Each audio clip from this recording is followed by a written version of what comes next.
Recording in progress. Welcome to the Bravo Rundown and special Bravo Rundown of the Bravo Book Club, where we are talking about Carl Radke's book, Cake Eater. This is my fabulous co-host, Sonia Weber, Bravo, Bravo, Books and Bravo, and just booking around. And I'm Real Melz of Bravo. Hi. Also known as Genevieve Melzer. That's my real name. And okay, we're going to jump in because this is kind of the perfect time for us to be discussing his book, because this is a real full circle moment for Carl this week, the opening of Soft Bar on the show Summer House. And it's crazy because we've really seen Carl basically change his entire life, and not a lot of people on Bravo have done that. No, I think he's probably one of the first. I don't know that we've seen anyone else. They leave the show. Yeah. Jax is gone, and I don't know that he's doing amazing either. He moved out of his the neighbor townhouse with shorts. But that's actually a great point. He really is. And watching his story unfold it's actually amazing to see. Right? And okay, so we have to get into some of the tea because you and I were watching Watch What Happens Live this week, and Lindsay was on, and one of the poll questions was, I wrote it down because I wanted to make sure I had it right, was Lindsay justified in giving Sharon the cold shoulder? We're talking about Carl's mom, Sharon. And I think we fall on different sides of the coin. Yes. And then I also did some polls. So I wanted to tell you what the polls said. Oh, yeah. And so I did one poll on YouTube. The YouTube poll said, yes, she was justified. 47. Lindsay was? Yeah, 47%. Really? So almost half. Then no, 33%. And then I can see both sides was 20%. Okay. Then over on TikTok, because I didn't do it on Instagram, over on TikTok was Lindsay justified? Yes, 58%.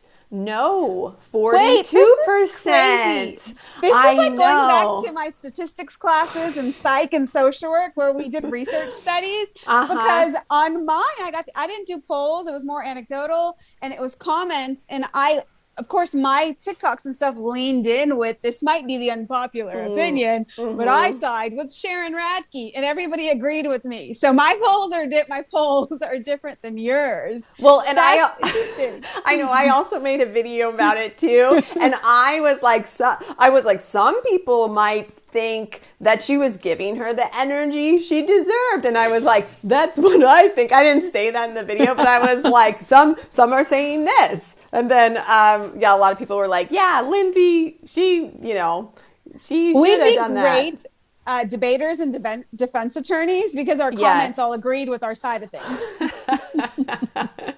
Yes, I mean, because, okay, my thought was, and somebody brought this up in the comments, was, remember Sharon was like talking about Lindsay at the bridal shower, and you have to remember that Sharon and her husband Lou were like big, like, they were being soundboards for Carl that he didn't want to marry Lindsay, but like Lindsay didn't even know that. And they were kind of like, remember the husband was like, Lou, he said, I don't think you should do this. And so that was obviously what Sharon also thought. It was just easier to have we him thought say that. it. I mean, the audience thought that he shouldn't get married. Okay, here's how I see it. Okay. So Lindsay's mom has not been around. She has her aunt, and I think her stepdad, but we've seen more about her aunt has been a maternal figure in her life. But still, it didn't seem she her was stepmom. Sorry. Did I say stepdad? Yeah, okay, stepmom. Okay. Yes. Even her stepmom, we met later in life. We met the aunt early on, but she's never really had that maternal figure. So it seems that Sharon had been in Lindsay's life before they were dating. Like, Sharon's always been around. We've seen her on the show.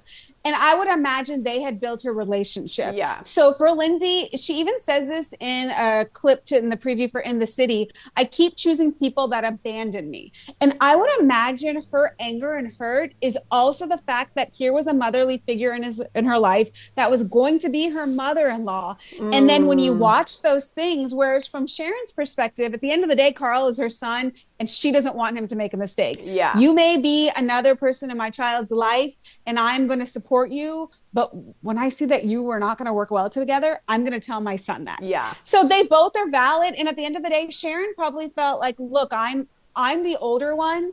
And I actually think it was her place to send that text. Yeah. I think had she just fully cut ties with Lindsay, didn't acknowledge the breakup when she played a role in Lindsay's life. She knows Lindsay doesn't have a mother figure involved. I thought it was good that she said that. Now, the way Lindsay responded to it is also kind of a natural consequence from what not necessarily a consequence, but just a natural result of how she feels she's been treated. But how many years has it been? You're on camera. Can you just let it go? Or do you need to do this for camera time? I did wonder that component. Is there a little bit of camera time in there too? Like the whole thing with Carl and here's a teddy bear because you like hugs and you want enough. That's like her only storyline this season is how can I do little obnoxious jabs to Carl? I think that she is still, remember, it was kind of two different narratives when the breakup happened. It was Carl's narrative that it was like, this was like a long time coming and it needed to happen. But for her, she used the word blindsided. Yeah. So I think for her, it is still fresh, or, fresher than maybe for us. We're like, it's been 2 years. You guys seem to be fine on the show. Like you're laughing about giving him his mail. But I think that, probably some of it's like play it up for the show. The producer's probably in her ear right before this scene. Remember all the stuff he did to you? Remember this? Remember he embarrassed you? Remember you got engaged on the beach? You were wearing shoulder pads on the beach. And and then remember everyone sided with him for a little bit, so I bet they know exactly what to do to like prod Lindsay into like creating. Activate her and create a moment. I mean, that was definitely, there was 2 moments in the episode with the teddy bear and with Sharon that were memorable and people were talking about. And also, I bet it's a delayed grief for Lindsay because she broke up with Carl and immediately got with, what was that dude? His name? Turner. Got with Turner, got pregnant, on a high, in a relationship, like has a baby, all excited. And now the baby's here. Turner's gone. The postpartum emotions. And maybe that grief she never really experienced the grief of the loss of just what she really thought she was going to settle down and Sharon was going to be his mother, all of that. Yeah. No, you know what? That's a really good point you have because probably, grief is different for everyone and it's not linear, right? And even of a grief of a relationship. And you're right. Like maybe she didn't really have that moment of grief or anger about that relationship because she was just moving on and happy and then happy with her new life. So now you're right. Like now it's kind of more like, gosh, this guy, he did this to me again, like on TV nonetheless. At least, that's a big part. At least Turner, we don't know what he did because we didn't see it, but we know what Carl did, I think that's a big part, the fact that he did it on camera. And I also thought with Lindsay, like she told him, no, brick and mortar don't work. I went down this lane.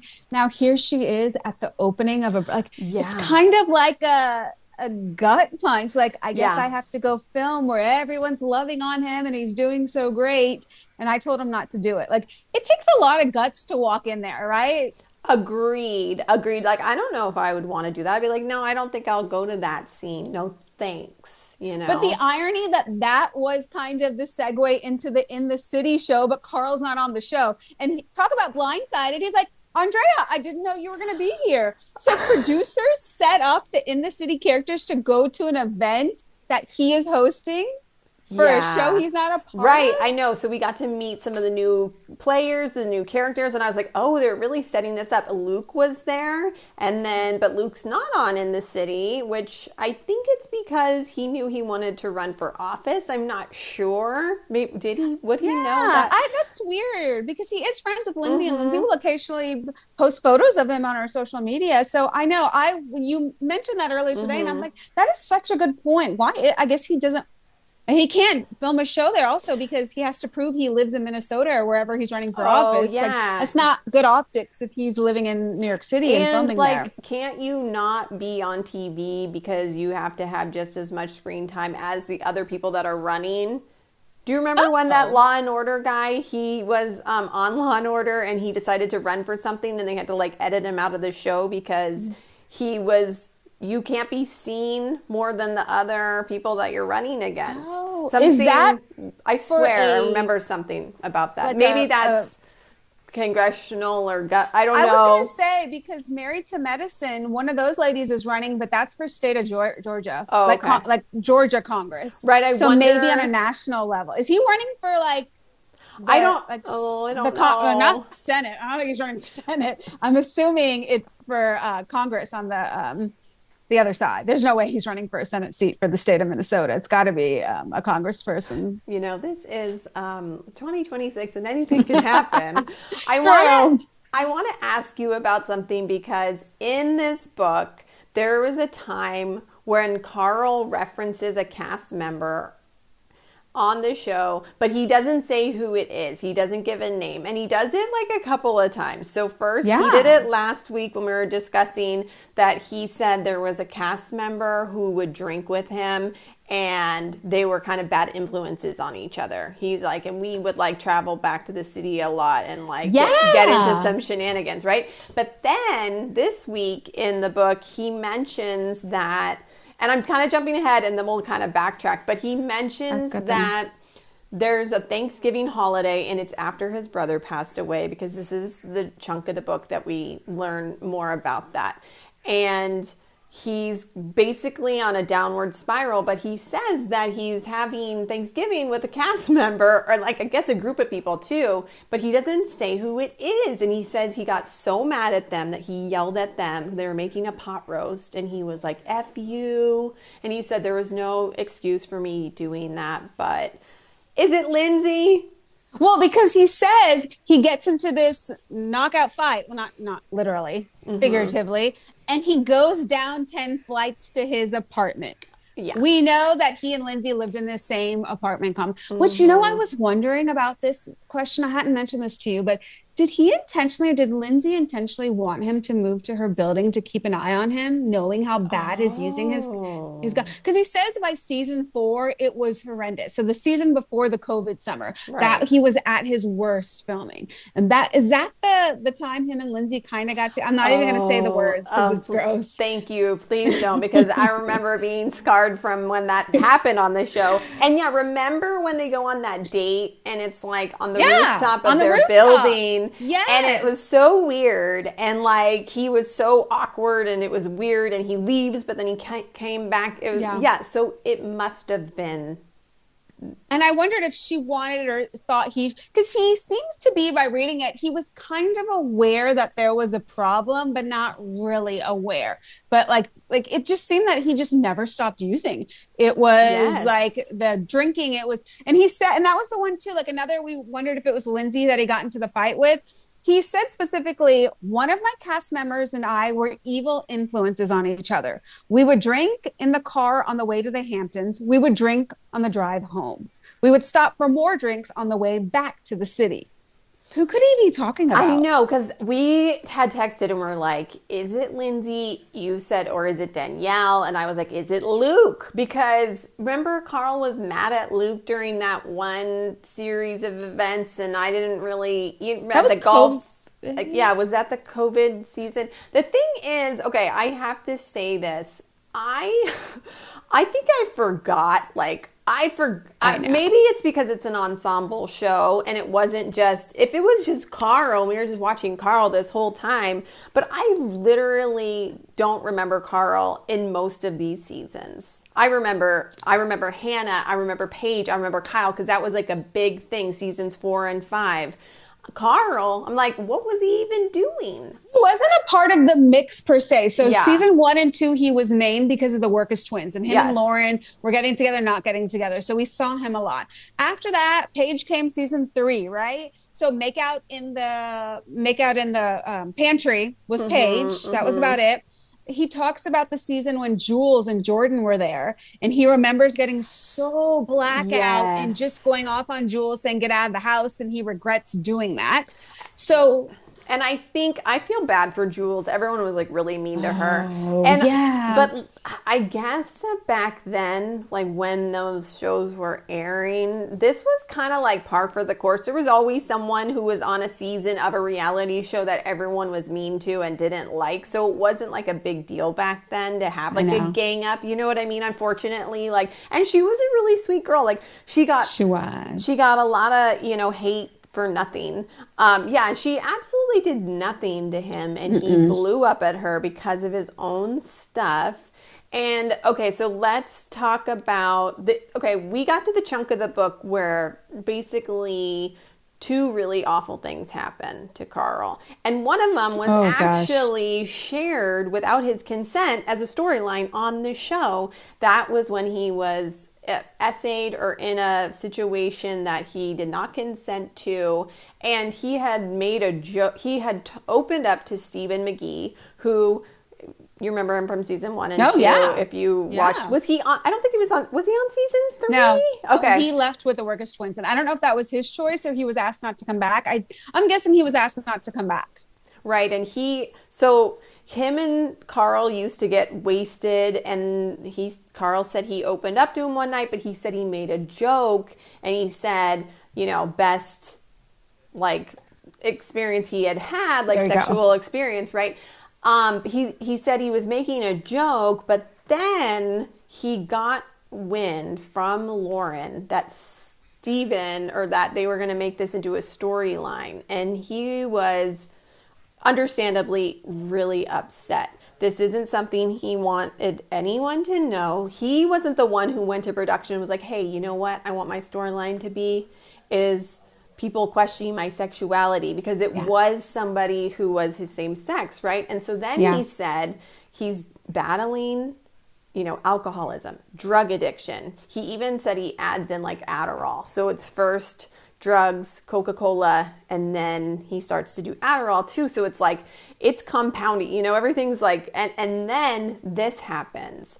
And it's almost like, how do you deal with something like this if it wasn't even on your own terms? Now you got social media, people speculating on his, sexual preference. And he also, this was like a really awful experience for him that he never even dealt with. So, watching that, I felt bad for him because I was like, oh, like he didn't want this guy to say this, but I didn't know it was an essay kind of situation either. Yeah, and I don't think Carl did either. So Stephen McGee basically was, it kind of seemed like he was trying to out him or out the fact that he had an experience with a man. That's the perspective I saw of Stephen. Like, oh, let me throw this out there. Whereas Carl is blindsided because Carl says it was when he was in LA. He was probably like 22. He was in some sort of theater production. And so after a cast event or something, they're partying, he's drinking, he makes out with a girl. Well, the producer, who's an older man in his 40s, who always seemed to kind of flirt with Carl, suddenly was doing things to him and he wasn't even aware what was happening. And he just stopped it, put his clothes back on and left. So when he describes what happened, like that was an essay. Like, I don't think he realized it in the moment. It was just like, oh my God, what's happening? I drink too much. I'm getting out of here. So he tells Stephen McGee again in a joking manner. And as he explained in the book, it goes to show what he said. What was highlighted for him was the fact that when males go through an experience of an SA on reality TV, nobody gives them any, what's the word? Like any understanding. Or he says any grace. If it happened to a woman, they wouldn't be expected to explain themselves. No. If it happened to a woman, they wouldn't have to discuss it on camera. And he said that trauma, he didn't realize was a trauma. But then, like, just like you said earlier, the fact that it was all played out on reality TV. And you know what it made me wonder? It reminded me actually of Jax. They hint to Jax when he lived in Florida and that older man, the model scout, the manager, like something happened. And Jax is really someone who's had to have experienced a lot of trauma, right? Yes. And his drug use. And it made me realize, again, if that were a woman and it was an older man, would they automatically just say like, oh, she was whatever was happening? Like, it's a good point what Carl says. Absolutely. And I felt like that was such a great point for him to include in this book, because it's true. We don't really talk about male essay much on these shows. We do talk about women essay quite a bit. And they are not asked about it. Like he said, first he had to live through that, talking about it with them in the actual scene. Then he has to live through it again when it airs. Then he's interviewed about it over and over and over again. So it's like opening up that wound every single time. And he doesn't have the tools to deal with it. I mean, not many people do. And he's dealing with, having this, he's kind of basically covering for everything by having, this addiction that he's like hiding, or at least he thinks he's hiding it. And so then it just ramps it up to another level because this is another trauma that he can't deal with, and he didn't even want it out there. This showed me, I know reality TV is like messy. You would never be able to do something like this to another cast member today. I remember when Steven did this, and it was like, I was like, oh, I see you he's for nasty. who you are. Yeah, I was like, oh, you're bad. Carl did say that Steven also was dealing with drug abuse and addiction, and that eventually Steven did get sober, reached out to him, apologized. It took Carl 2 more years after Steven's apology. Steven sent his apology in like 2021. Carl responded in 2023. He was finally able to be like, respond to that. But I'm just like, that was bad. That's one of those moments you can never forget. Like, I remember that like it was yesterday.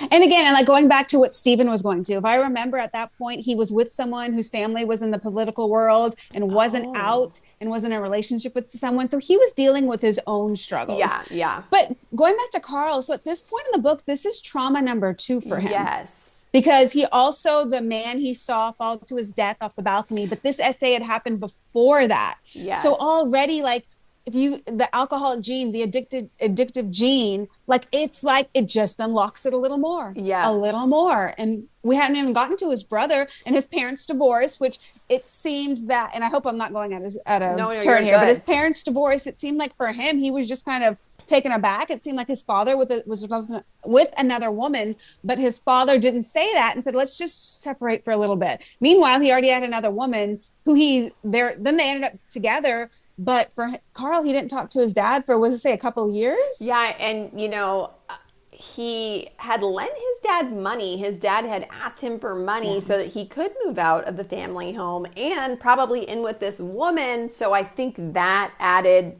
insult to injury for Carl, because now he's like, what? I loaned you money so you could leave my mom? Like, no, that's not okay. So close to his mother. So either you give dad the money, you hurt mom, you help out dad, but then like, it's just a horrible situation. Either way, you're going to hurt someone. So, I mean, you watch this person, like any reality star, you watch them on TV, they're partying. You really don't know what demons and struggles. I mean, reading this book made that soft bar opening like 100 times more. Like, I was just more proud of him after everything we have read about him. Yes, because like I was saying, this is an ensemble show. So we're not seeing that Carl is leaving the Hamptons, going to his apartment and just drinking and doing cocaine by himself. That's what he's doing for days, or like going to work, but really phoning it in, or actually using substances to get through work. And I was just like, oh my God, like I had no idea. And I think what really put it into perspective for me is they always talk about, if you have a problem with alcohol, they always said, if you are alone and you're doing this, like a lot of people go out to the bar and they're like, well, I drink when I'm with people. But if you're alone and you're just like drinking alone, doing drugs alone, that's when they say like, you really have a problem. Yeah. And right. And so that ended up happening all the time for him. It was kind of like when he was alone, that's when the demons and the thoughts and the depressive episodes would come along, the trauma. Like, I would imagine the dreams that he was having of things that he experienced. So the more he could just drown out those emotions, it, takes it away. But I was wondering, around that time when his using was getting really bad, was he working for a dentist or something as a salesperson? Oh, yeah. He lost a job. We watched him lose a couple jobs. Kyle chooses to hire him. How much did Kyle know about his use before he hired Carl? Good question, because, Carl really does paint Kyle in a good light in this book. Throughout the whole thing, Kyle is really, it's kind of like a second brother to him. And it kind of seems like Kyle understands, but also Kyle has said that he doesn't do drugs, that he doesn't partake in that. So I wonder if Kyle kind of turned a blind eye or didn't really see the signs of drug use because he wasn't using as well. So maybe, it's hard to say because remember, Kyle's the one that said Carl would show up to Loverboy meetings like, hi. And we learned firsthand that, he says he was doing that. And you know what? That was also like the perfect job. And another thing, this is. Oh, I was thinking that too. Right? I was like, this is the perfect job for this guy. He wants to party. It's an alcohol brand. But I also have to say this, and I know we're not Kyle apologists here, but Kyle has really, like when people are like, how dare Kyle say anything about him not having Loverboy at Soft Bar? People are like, Kyle should have given him the money. Listen, Kyle did so much for Carl, their whole relationship. Kyle's done enough, okay? Kyle has done enough. When Carl comes for Kyle in this next episode of Summer House, I'm like, well... Yes. Carl, think of all the things that Kyle has done for you. So much. And also, okay, this may be kind of horrible to say, but Kyle stood by him, gave him a job when he was at his lowest. This is someone that has used, that has gotten sober, that has used again. Now this guy has started a business. Do you find, and your own finances are rough, do you trust this person to put your money in? You're basically writing a check that you're not going to, you're not going to, that's what you're thinking. Like Lindsay, this is not going to work. What are you thinking? Kyle's a businessman. Is Carl, and the audience assumes he needs to just throw him a bone and write a philanthropy check of $5,000 to get him off. But he's already in a rough place that I don't he even told Carl, look, I'm not in a good place right now. I'll support you. I'll be a board member. I don't think Kyle owed him anything. And then people are mad that, remember Kyle was looking at the menu and said, he said he was going to get Loverboy. No. Okay. So my take on this is that is a soft opening. I doubt that was their real menu because even Bailey mentioned some drink and he goes, that's not on the menu yet. Okay. That was probably just a sample of choices. And why would you go and get your Loverboys to give out for free at your soft open when you're highlighting your juices? No, totally. And that's a really good point. And, Kyle did end up posting something. I think we all saw it or if you haven't seen it, it's basically a love letter to Carl saying how proud he is of him. But think back. I just want to remind everyone, think back to a year ago when we were watching Summer House. Carl's talking about $10,000 a month for this soft bar, and the audience, the whole audience and Kyle, we were like, this is a bad idea, Carl. Don't do this. You're going to lose all that money. We're no, this is everyone was like, no one wants to go there. But it shows what good marketing can do and how to do something correctly, because the way that they have, I watched a TikTok and I think I sent it to you where this girl was like, the reason why Soft Bar is a success is because they have all these cool events happening. So they have a lineup of things that are happening here. They have that run club. They have cool guest DJs that could be Kyle, Maddie Reese from Southern Hospitality. There's the, I think I already said the running club, but the talks from Release Recovery with Carl, Jason from Laguna Beach, and the guy from The Bachelor who runs that program. It just seems like they got this dialed in. They're smart. Yes. They're they have... And everything I see when I go on their social media, I'm like, I want to go there. And that's what people were saying, I'm going to spend that money on juice. Who's going to go there and spend that money for juice? And it's not for you. Yeah. Just like you said, he is building a location for the sober community. Yes. People who want to advocate for it. It's kind of like this. It's different. But if you look at Lisa Rinna promoting her book, she wanted to make it successful. She literally went podcast in it all day long. And she made it to the New York Times. Sheena did the same thing. You look at Dorit's not doing any of that. She can't get pre-sales on her book. It is more than just opening up a building and wanting people to come. He is building this huge network. I've noticed he's been doing podcasts and even TikToks with a lot of the sober influencers.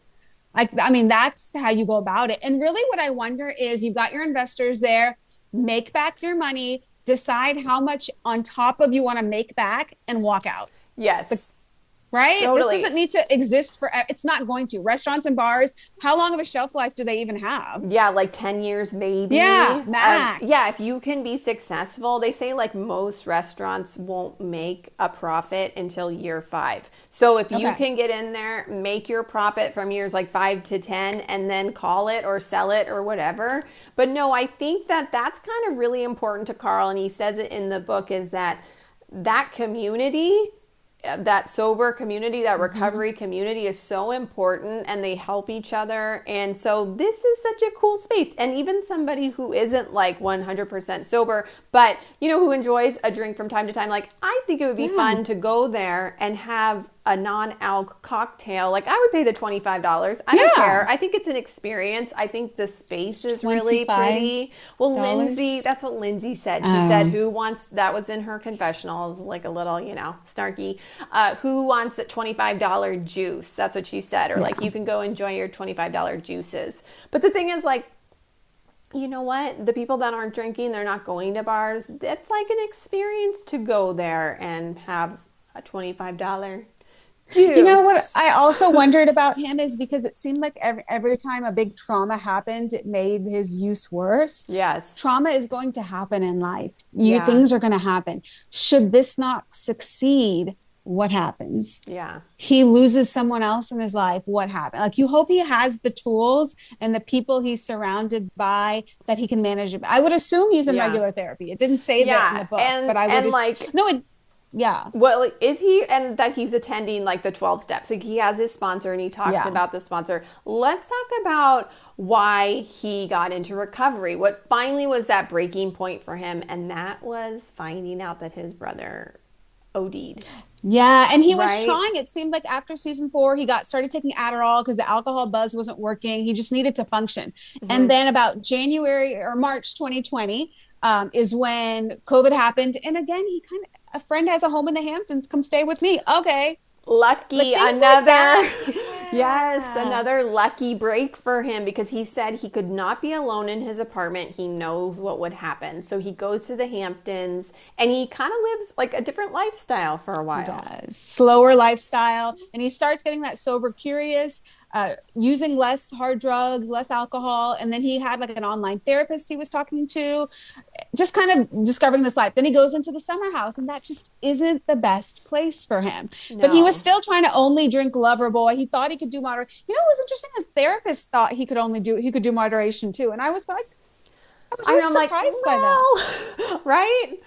I don't know. That really, like, I stopped there. Someone who was using hard, and I don't know enough about addiction and to say that, but that surprised me. So he goes into the summer house. He's trying to take it easy, not go hard. And then his brother passes away, and he hadn't been talking to his brother, right? There was something about him and his mom in a house. Oh yes. So his mom was moving, and the brother wanted to buy the house from his mom. And I guess I'm dealing over here with California prices, but it sounded like it was going to be like $635 a month. It was something really affordable for a home. You know what I mean? Yeah. Like in today's standards, I was like, what? Yeah, let him do that. But the mom, Sharon, was like, I don't think it would be good for you. I think that she didn't want him to be in that house with like everything that had happened in that home, that he had grown up there, that it might set him off, it might trigger him. And I guess he had been in and out of rehab by this point, right? Yeah. So he's struggled with addiction on and off. He's gotten clean, then not, and he fell off the wagon. I didn't even know that he had a family. Like, I know! Because we never, the only way we even know about this guy is because Carl says my brother's an addict, right? So I'm thinking in my mind, he doesn't have kids, he doesn't have a wife. No, Same. He had a wife and kids, and so that made it even worse. It made it so much worse. Right?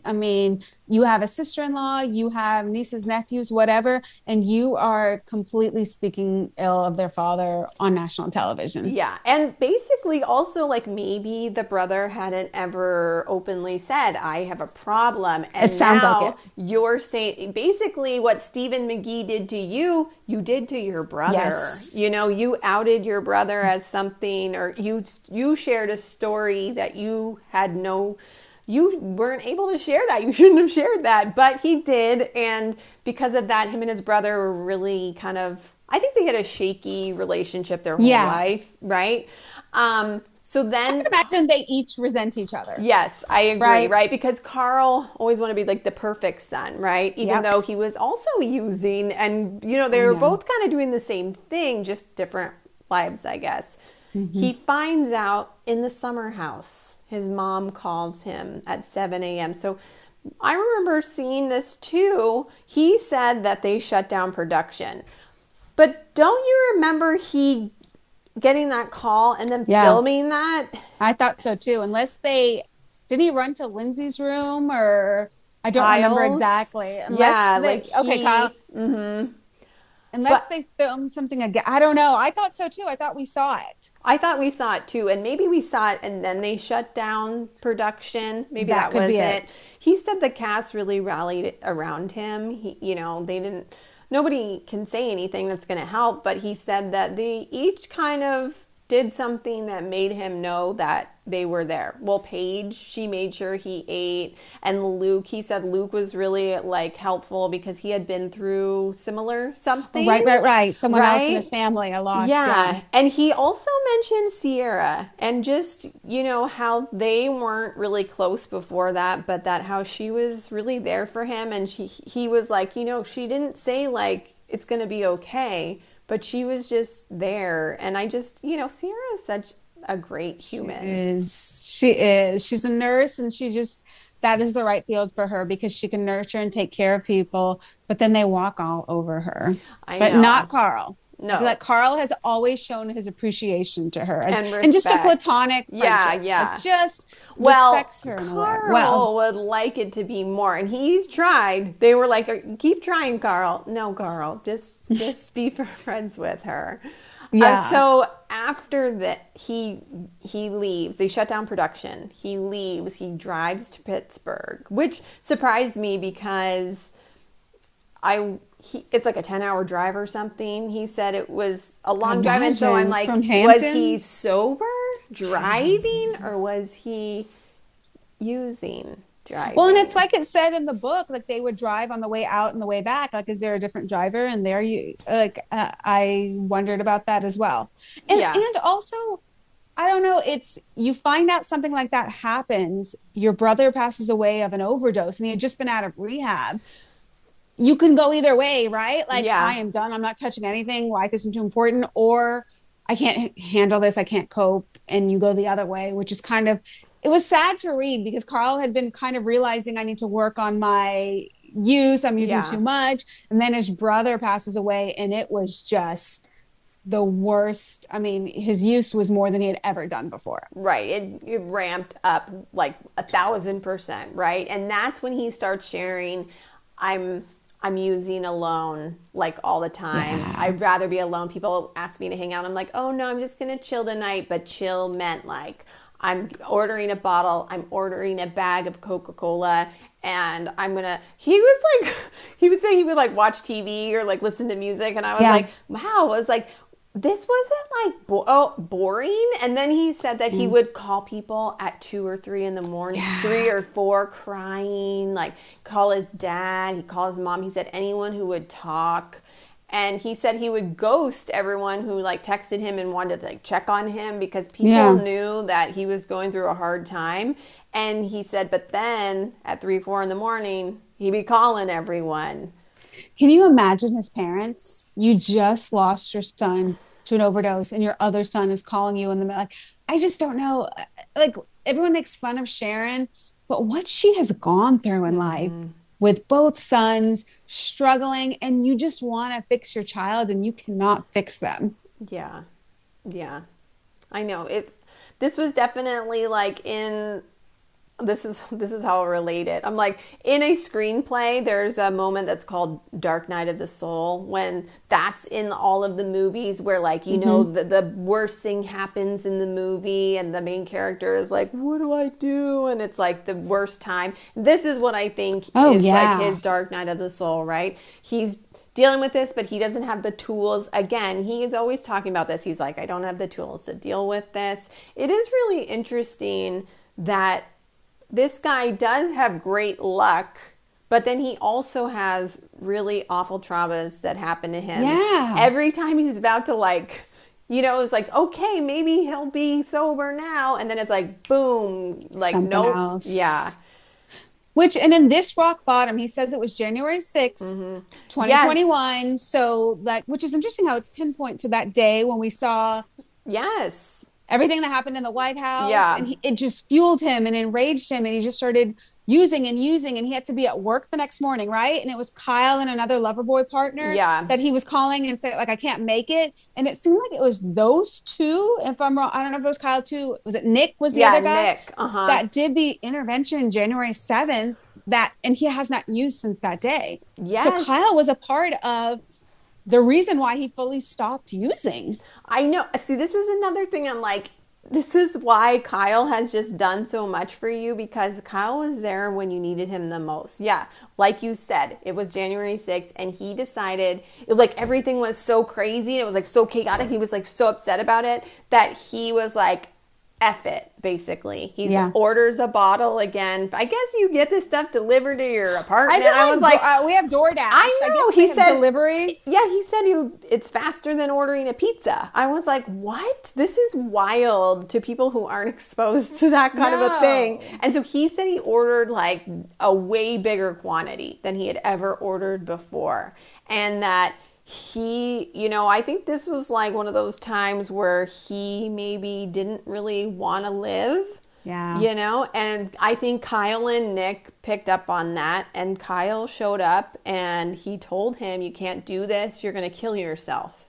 And that really like hit home for Carl. Yeah, see, look, Kyle like saved your life. Kyle's not a perfect, what's the word? Our perfect hero. No. Right?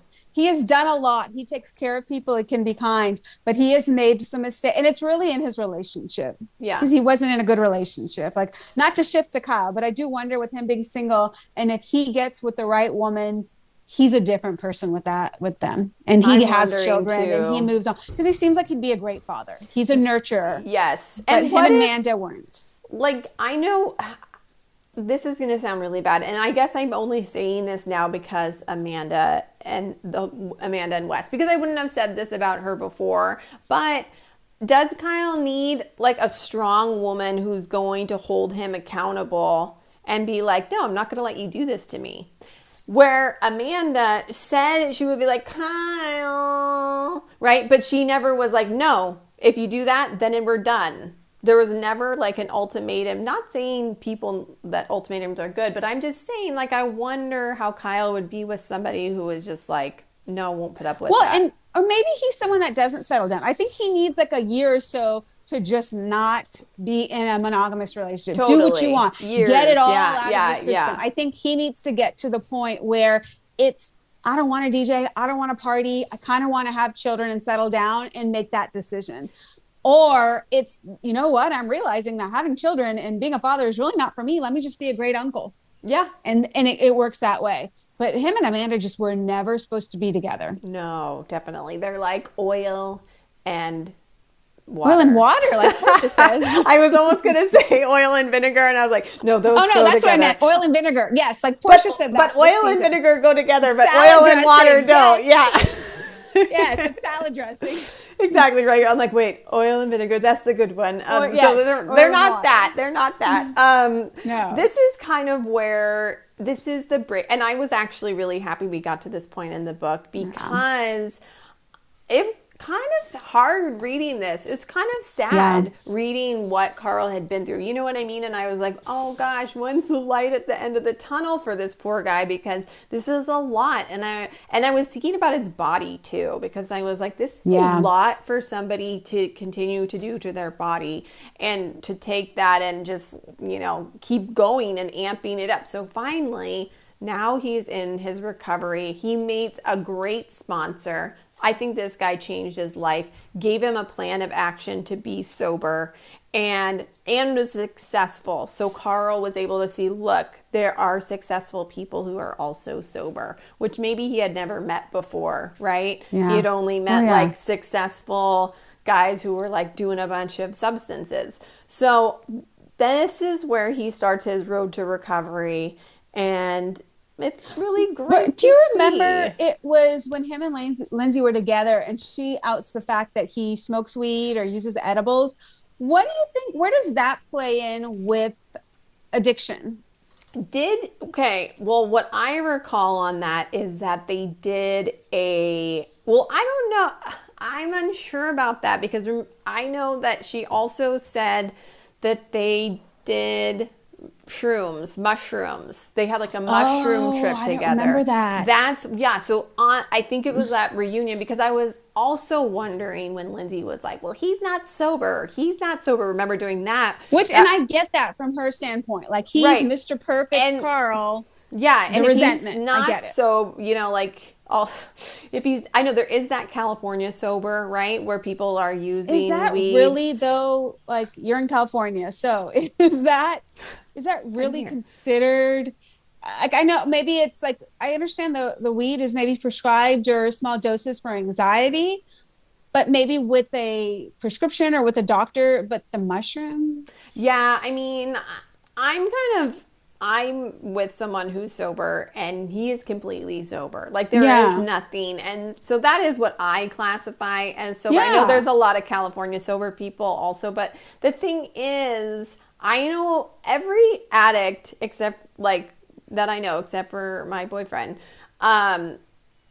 whenever they brought something back in, I'm just going to have a drink. I'm just going to have a little bit of this. They always ended up back using again, which I don't know if that's for everyone. So I'm not going to try to be like, that's all of them. But all of the ones that I've known who have tried to add in a little weed, a little beer, a little whatever.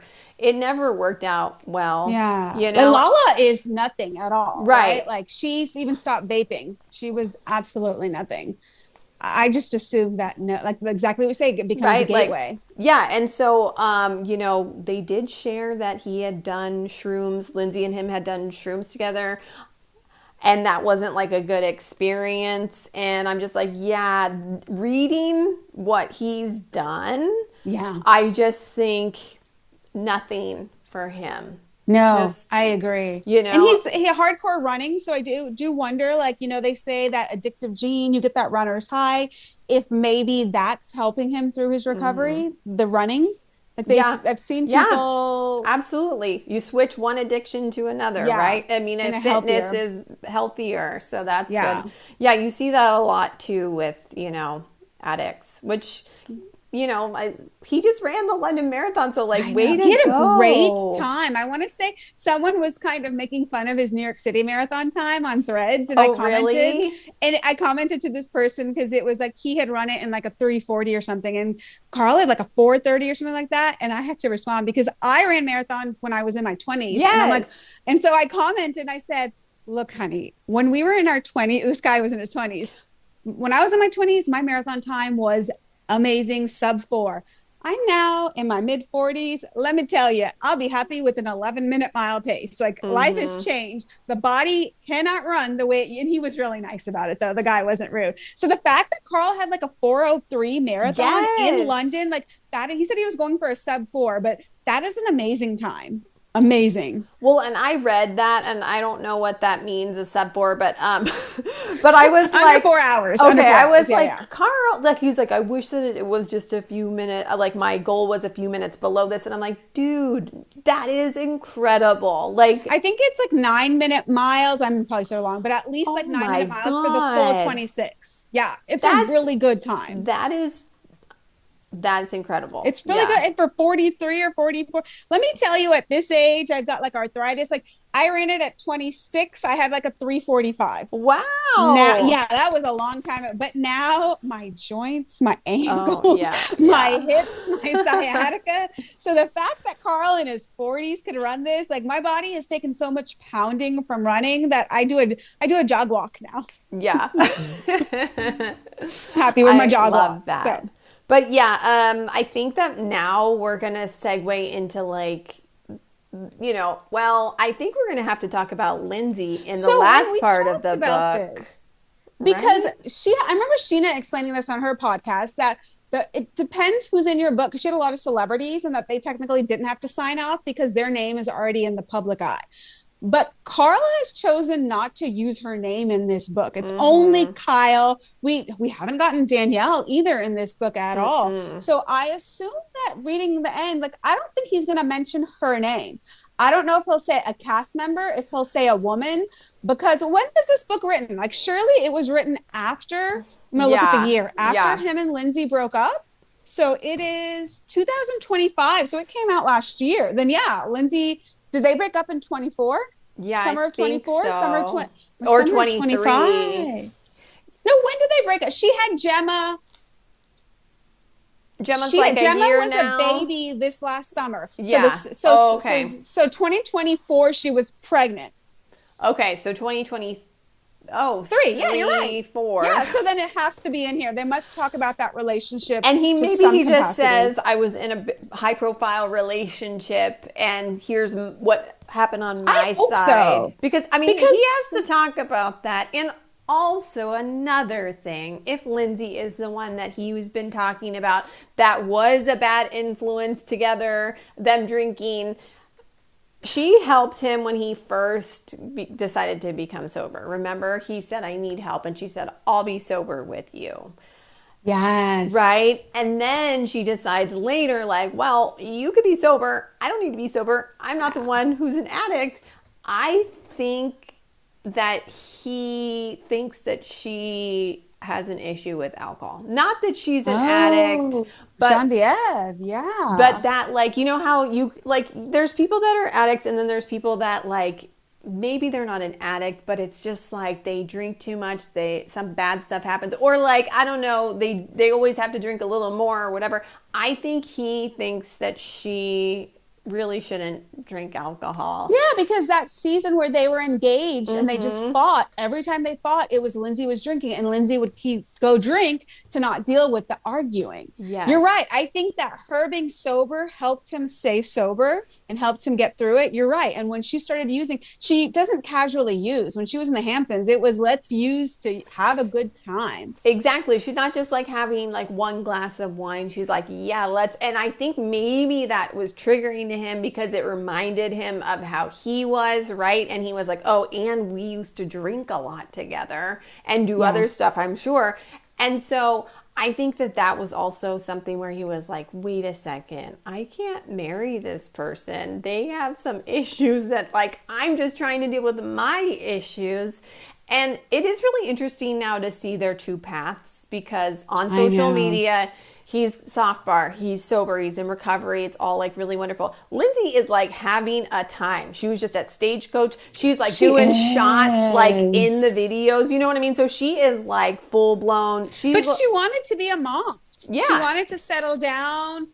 Maybe this is the best of both worlds, being co-parenting, because every other week you can have your fun. But I feel like she still wants a partner. I think so too. And I think that it's not Carl. And it's not somebody who's in recovery. It's somebody who wants to have a good time. Go have let's go have an old fashioned at this cool bar. Like something. But from watching her, like, remember Stravy? I feel like Stravy is kind of what she needs. But the problem is, like, watching with Stravy, she says that I choose men that lead me.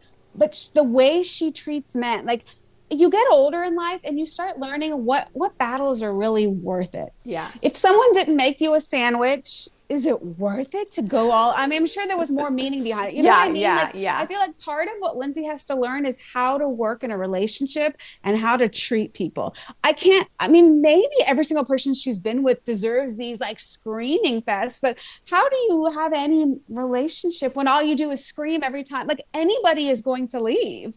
Yeah. Like, you have to be able. No, I know, right? And like, that's why she's great TV, because we're like, oh yes, okay. But also it's like, you have to be willing to compromise in a relationship. That's the thing. And not lose your cool every time it like doesn't go your way. That guy Stravy, he really bothered me. And so I hated him. I couldn't stand him. I just was nothing. Yeah. So I was like, why is she even wasting her time with this guy? He is not confident enough for her. Like, this is not the guy. because a confident guy is going to come back at her like Carl. Oh, even Carl was kind of soft with his hugs. I saw that scene recently. I'm like, ooh, I'm embarrassed for you. I need a hug. And I feel like as women, the older we get and perimenopause and the hormones change, like I don't have hugs to give, dude. Like, yeah, like stop. Don't touch me. You want to ask me for a hug? That's the worst thing. If you want a hug, don't ever ask for it. I will not. Like I'm a black cat. Okay, I come to you in my own time. Can't handle a golden retriever. I feel like I get older and I get colder. Yeah, same. And you know what? I'm happy about it. So I'm like, I love it. I'm like, yeah, okay. Well, I think we're kind of covered everything. We will be back next week for the final section, which we'll hope we hear about Lindsay in it more. We are going to be back again tomorrow discussing Summer House, discussing Beverly Hills, discussing Rhode Island. So much stuff to discuss with you tomorrow. You wanted to say anything else about this before we just close it one out? Short little thing, and then we'll end it. Was it on Watch What Happens Live when Bailey said she has been sober for a couple weeks? I heard that somewhere, and I thought maybe Watch What Happens Live. I didn't catch that. Yeah, and they're really... Do we believe, this is another question, I guess this is a good question for tomorrow. Do you think this Bailey-Carl relationship storyline is real or just something that the producers wanted? I think producers want it. I think they're great on paper, but they just don't romantically click. Yeah, I'm right there with you. And I'm like, all right. Like the Crappens guys were like, you can tell Bailey's like, okay, I'll go along with this. But like, I don't really, not really into him. Like, aw, okay. He's a good friend because she speaks highly of him. But yeah. Well, thank you for being here and join us. Join us for the Bravo Rundown. This is the Bravo Book Club. And we'll be back tomorrow with another episode. Okay, bye. Bye.